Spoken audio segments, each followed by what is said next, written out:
شروع اللہ کے نام سے جو بڑا مہربان اور نہایت رحم کرنے والا ہے۔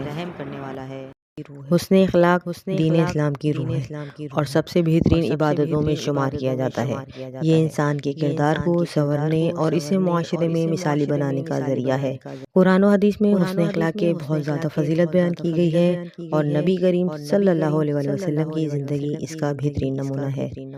قرآن میں حسن اخلاق کا ذکر آیا ہے۔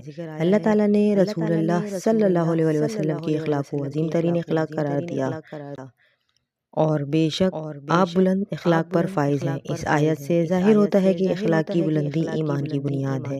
حسن اخلاق کو انسان کی اعمال کا وزن بڑھانے والا بتایا گیا ہے۔ جو ذرہ برابر نیکی کرے گا وہ اسے دیکھ لے گا۔ اس سے یہ ثابت ہوتا ہے کہ اچھے اخلاق بھی نیکی میں شامل ہے۔ نبی کریم صلی اللہ علیہ وسلم نے فرمایا، تم میں سب سے زیادہ محبوب اور قیامت کے دن میرے قریب وہ ہوگا جس کے اخلاق اچھے ہوں گے۔ ایک اور حدیث میں فرمایا، قیامت کے دن مومن کے اعمال کے ترازو میں سب سے زیادہ وزنی چیز حسن اخلاق ہوگا۔ حسن اخلاق جنت میں لے جانے والا عمل ہے۔ ایمان میں سب سے زیادہ کامل وہ ہے جس کے اخلاق سب سے اچھے ہوں گے۔ آپ صلی اللہ علیہ وسلم نے کبھی کسی کے ساتھ بدتمیزی نہیں کی اور نہ ہی کسی سے انتقام لیا۔ دشمنوں کے ساتھ بھی رحمت و شفقت کا برتاؤ کیا، جیسے طائف کے واقعے میں۔ مدینے کی زندگی میں آپ نے پڑوسیوں، بچوں، غلاموں اور دیگر لوگوں کے ساتھ مثالی برتاؤ کیا۔ اچھے اخلاق اللہ تعالیٰ کی رضا کے حصول کا ذریعہ ہے۔ حسن اخلاق انسان کو معاشرے میں محبوب بناتا ہے۔ ایک خوش اخلاق انسان دوسرے کو دین کی طرف مائل کرتا ہے۔ حسن اخلاق انسان کو دشمنوں کے دلوں میں بھی جگہ دیتا ہے۔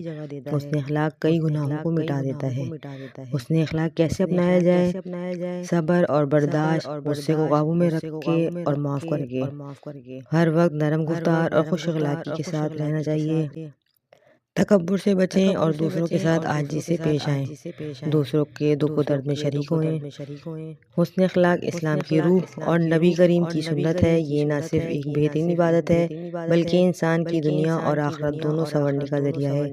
ہمیں چاہیے کہ اپنی زندگی میں نبی کریم صلی اللہ علیہ وسلم کی تعلیمات کو اپنائیں اور معاشرے میں اخلاق حسنہ کو فروغ دیں۔